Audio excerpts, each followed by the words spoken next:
What's up, everybody? This is Chris Sarai bringing another edition of the Car Concierge Show, the show that helps with the buying, selling, maintaining, and repairing of all your vehicles. On today's show, we're going to head down to Florida and check out the Florida dealerships as they deal with the aftermath of Hurricane Milton. We're also going to take as she talks about the compact EV market in Mexico.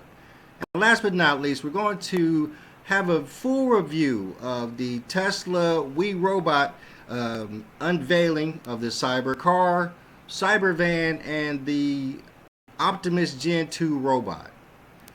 First up, let's talk about Hurricane Milton and the aftermath of its hit of Florida. Our dealerships, of course, were impacted. It's always a situation with these dealerships where, of course, they lose a couple of days of work, probably loss of power, probably damage to vehicles and inventory. We're going to read a quick story as they talk about the Florida dealerships as they reopen after Milton, and then, talk about that for a little second.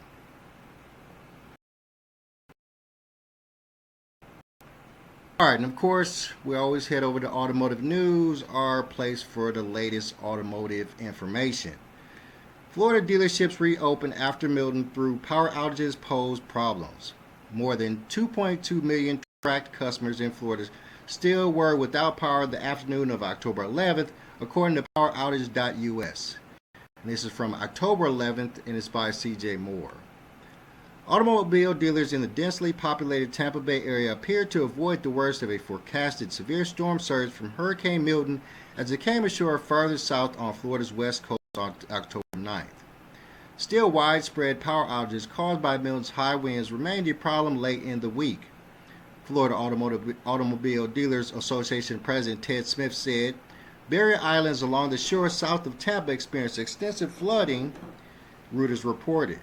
More than 2.2 million customers in Florida were without power the afternoon of October 11th, according to Power Outage US. That was down from more than 3.4 million on October 10th, the day after Milton came ashore. Smith told Automotive News on October 10th that he had been working through the day to contact dealers in the state. He said he had not yet heard from any who experienced large inventory losses or substantial building damage due to Milton. Chances are a dealer would be busy working to repair their store if it was damaged by Milton instead of immediately calling the association about it, he said. Milton also spawned a deadly tornado outbreak across central and south Florida ahead of its landfall on October 9th. Smith said his staff looked at maps of where tornadoes were reported and he spoke with dealers in those areas.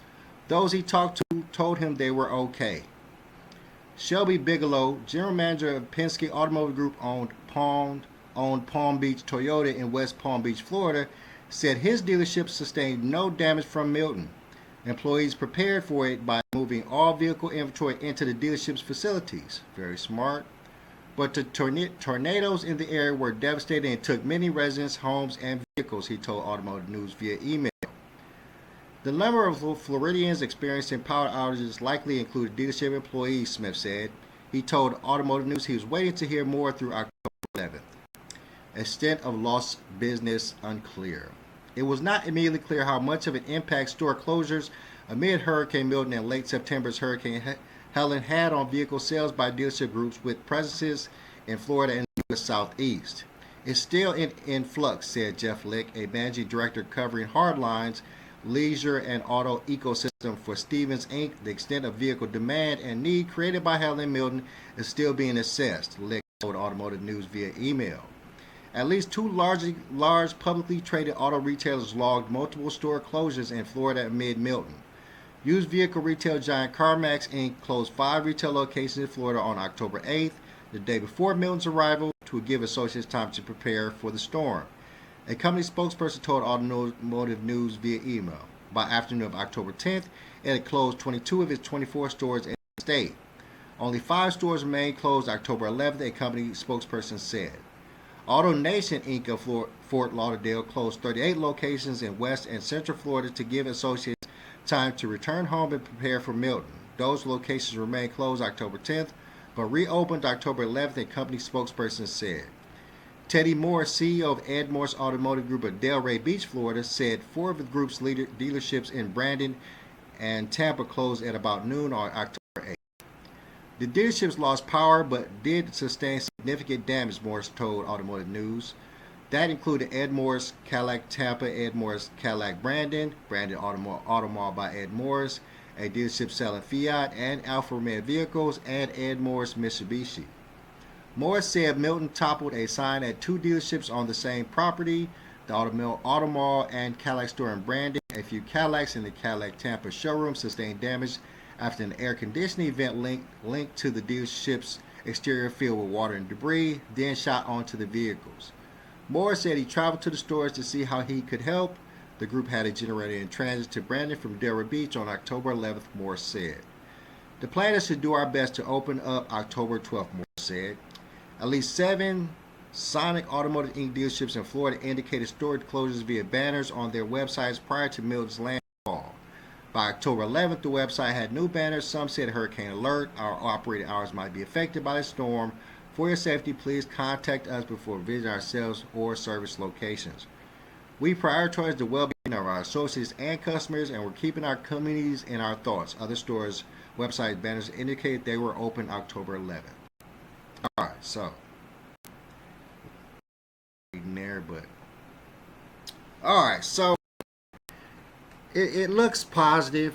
We can always hope for the best, but we do know that they've lost time in the market, time to sell their cars. They've lost time when it comes to repairing vehicles, and it's just going to be a hardship nonetheless. That things are not as bad. We hope that that is true. We hope that they can use this time to rebuild, and there's a lot of positive opportunity here. You know that there's going to be a uptick in the repairing of vehicles. There's going to be uptick in the sales of vehicles.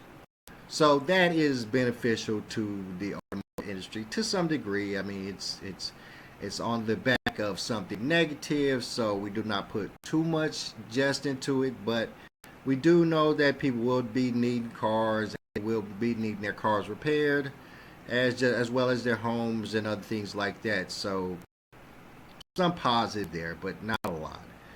It's just, with almost anything, it's just a wait and see situation. We hope that they can come out on top, and this could be a boom for these dealerships because, let's face it, they were facing unprecedented amounts of loss in sales anyway. So to some degree, you know that sales will be up, and they can benefit from that because sales have been down and inventory has stocked up. So let's take this as a negative from positive. Let's pray for these dealerships and these dealership employees that this doesn't put them in any position that their dealerships close, because we know that has been the biggest epidemic. All right, let's keep moving. So next up, over to and the is going to talk about the automotive industry. So of course, news always our spot for our latest. Has prototypes for its own compact EV, President Claudia Sheinbaum says. The president didn't name specific companies that could produce EVs, but said that Mexican manufacturers will work with researchers. And this is from October 13th. And this is from Bloomberg. Has prototypes for a domestically manufactured compact electrical vehicle that could in time rival those made in countries such as India, President Claudia Sheinbaum said Friday. Sheinbaum, a former energy researcher who made the small car part of her pledges in her October 1st inauguration address, said the goal is for all components to be made locally. It's part of a bid to develop Mexico's supply chains and become less reliant on imports. going to generate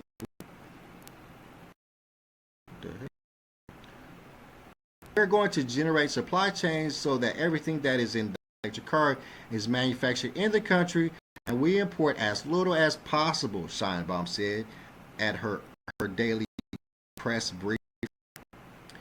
The president didn't name specific companies that could produce EVs, but said that Mexican manufacturers of motors will work together with researchers on potentially multiple models if all goes according to plan. There are companies in Mexico that have been making electric motors for a long time, so the idea is to bring them together with Mexican researchers so that they can assemble this electric vehicle, she said. Unlike a Tesla vehicle, the car will be easier to make, resembling the small alternatives to motorcycles that are produced in China and India, Scheinbaum said. It will achieve the twin goals of making roadways safer and of developing Mexico's copper and lithium industry.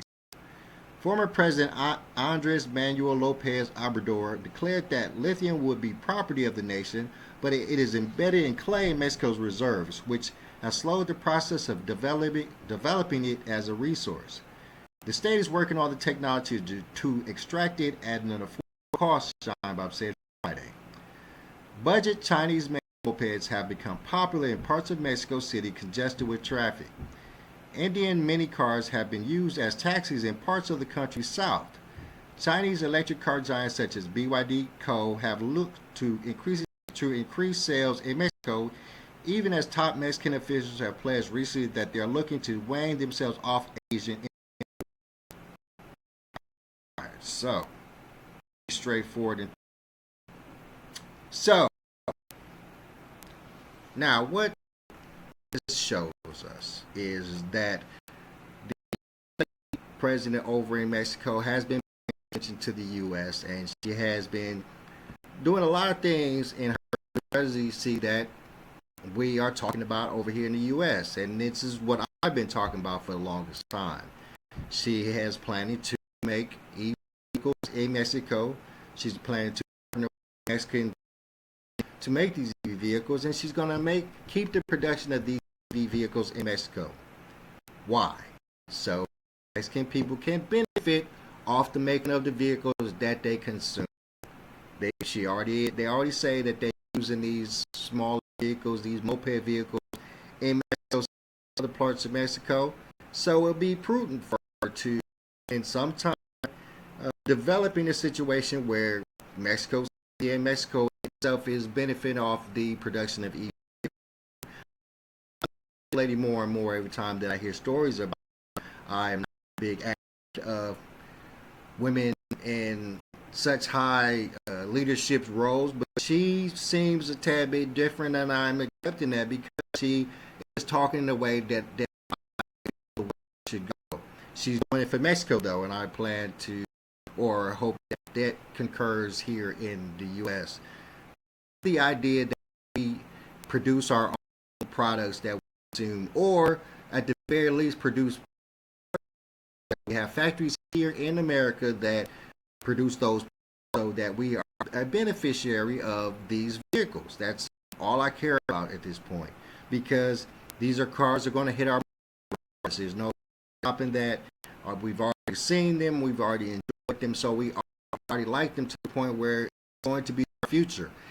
We've already decided that in the near future we want our roadways to be pretty much exclusively EV vehicles, and that's going to be a hard task to be a predominant place to complete EV vehicles, much like Mexico is trying to do right here. So let's continue, and last we're going to check out this. We're going to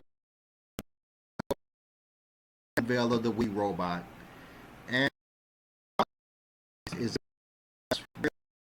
scary, but to accept.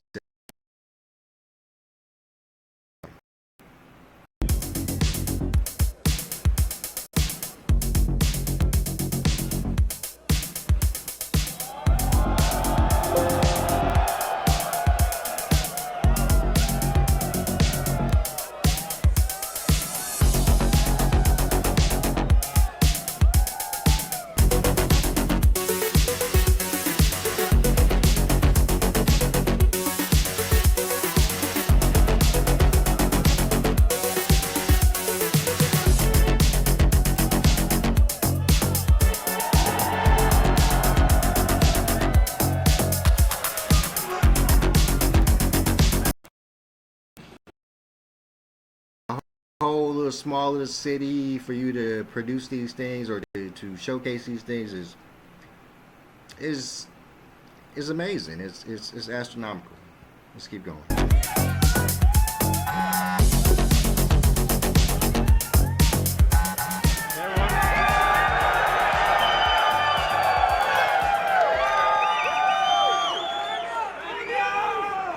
Welcome.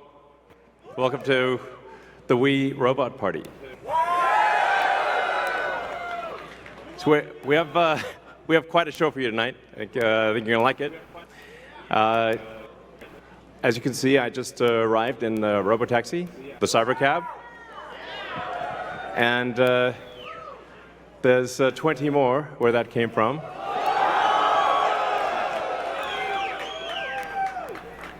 So they've been traveling. There's no people in them, as you can see. The car's just going by with no people.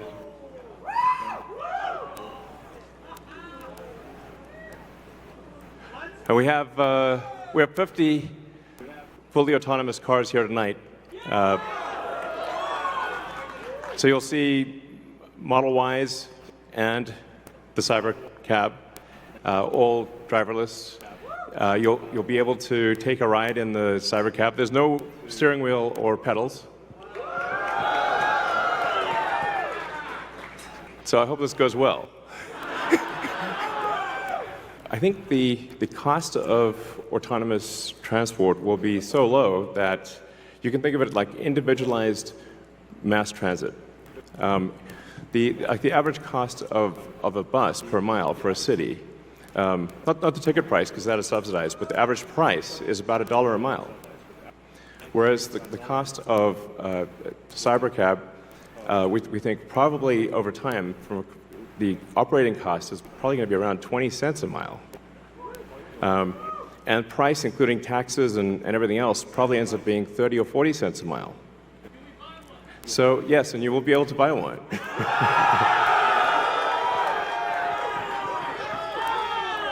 Yes, exactly. We expect the cost to be below $30,000. We do expect actually to start fully autonomous, unsupervised FSD in Texas and California next year. And that's with the Model 3 and Model Y. And then we expect to be in production with the cybercab, which is really highly optimized for autonomous transport in probably, well, I tend to be a little optimistic with time frames, but in 2026. So, yeah, before 2027. Let me put it that way. When you get in, you'll see like it's really quite a wild experience to just be in a car with no steering wheel, no pedals, no controls, and it feels great. Something we're also doing is, and it's really high time we did this, is inductive charging. So the robotaxi has no plug. It just goes over the inductive charger and charges. So yeah, it's kind of how it should be. Oh, and also, what happens if you need a vehicle that is bigger than a Model Y?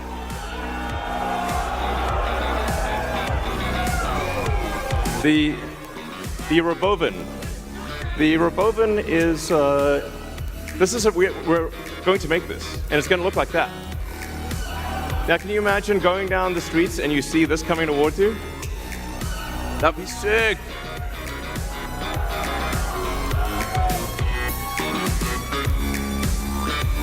So this can carry up to 20 people, and it can also transport goods. So you can configure it for goods transport within a city, or transport of up to 20 people at a time. So this is gonna, the Rebound is what's gonna solve for high density. Go for a complete iRobot look. I mean, should Will Smith be mad that he's, stealing his movies ideas and slapping them into the real world? isn't this why we should be kind of fearful of this type of thing? Whereas we've seen this movie already. Let's keep going. City. So if you want to take a sports team somewhere, or you're looking to really get the cost of travel down to, I don't know, 5-10 cents a mile, then you can use the Robovan. Some people call it the Robovan, but speaking of robots, so everything we've developed for our cars, the batteries, power electronics, the advanced motors, gearboxes, the software, the AI inference computer, it all actually applies to a humanoid robot.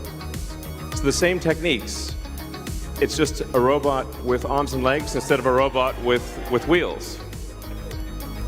And we've made a lot of progress with Optimus.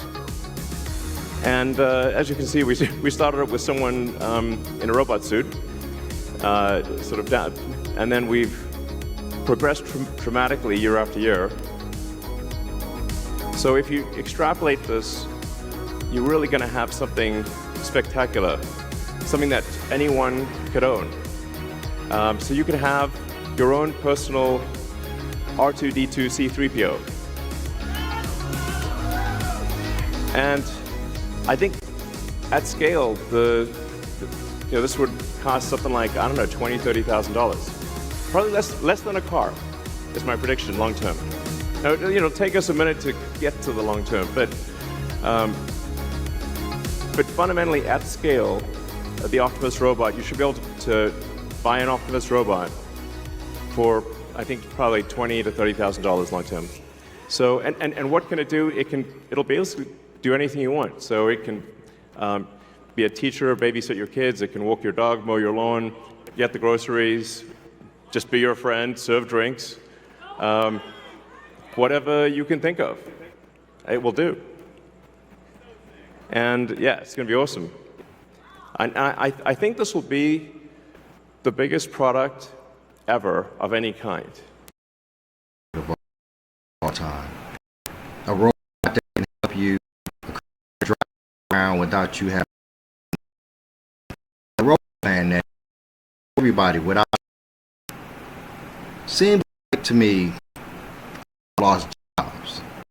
A lot of chauffeurs out there, drivers out there, a lot of Uber drivers, Lyft drivers out there, a lot of maids and cleaners out of work, bus drivers out of work. I mean, it's the future. I get it. I'm not going to argue the future. It is what it is. You have to watch for these things if you're in these positions and you think that this is one of your jobs that's about to get into, moving. The biggest thing for me, of course, is always jobs when this stuff really hits the market. And then, of course, the unknown of the whole situation. We've all seen about the movie, most of us anyway. And these, they can fail, they can crash. We've seen crash all the time. We've seen all the automated vehicles crash, robots trip out and kill people. So it's our movie making fears and our tech fears all roll into one nice little ball. The truth is the future. We have to accept the future, and it's technology that's going in way, shape, or form other technology has. But of course, just like all technologies, it has it. We're just going to monitor it. It's not coming right this. We're going to make sure that it's comparable to us, mental to us as much as we can. And then, like always, we're going to work around to make it part of our lives and make sure it doesn't harm our lives. That's all we really do. It's cool technology, We're into the future. We're into an age that we've been talking about cars yet. It's not license, but it's getting there. And we should be happy. All right, my friends, I'm out of here. As always, it's a beautiful Sunday. Please enjoy your day. Please like, share, subscribe. Hit DM, ask me some questions. Tell me what I need to do.